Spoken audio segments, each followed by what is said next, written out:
West Indies সিরিজের শেষে দেশে ফিরেছে জাতীয় ক্রিকেট দলের একাংশ। সকাল 11:15টায় প্রথম ধাপে 4 ক্রিকেটার ও দলের প্রধান সহকারী কোচ মোহাম্মদ সালাউদ্দিন দেশে ফিরেছে। বিকেলে দেশের দলের স্টাফ ও খেলোয়াড় সহ 7 জন ঢাকার মাটিতে পা রাখে। এর আগে সকালে ফ্লাইটে ক্রিকেটারদের মধ্যে দেশে ফেরেন পেসার নাহিদ রানা, হাসান মাহমুদ, তাসকিন আহমেদ ও জাকির আলী। ওয়েস্ট ইন্ডিজ সফরে 2টি টেস্টে, 3টি ওয়ানডে ও 3টি টি-20 খেলে বাংলাদেশ। এর মধ্যে 1টি টেস্ট ও 3টি টি-20 জেতে টাইগাররা। তবে ওয়ানডেতে 3টি ম্যাচেই হেরেছে ফিল সিমন্সের দল। সোমবার সকালে 2 ধাপে দেশে ফিরবে বাকি ক্রিকেটাররা।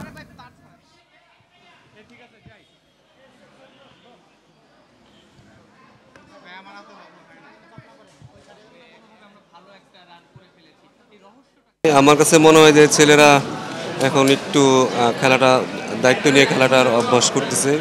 স্পেশালি আমাদের হয়তো টিম মিটিংয়ে ছেলেরা এখন বেশি তারা নিজেরা ইনভলভ থাকতেছে। তো এই জিনিসটা খুব দরকার ছিল আমাদের, তাদের মাইন্ডটা যেন একটু চেঞ্জ হয়, সেটাই আসলে আমাদের প্রথম দিকে লক্ষ্য ছিল।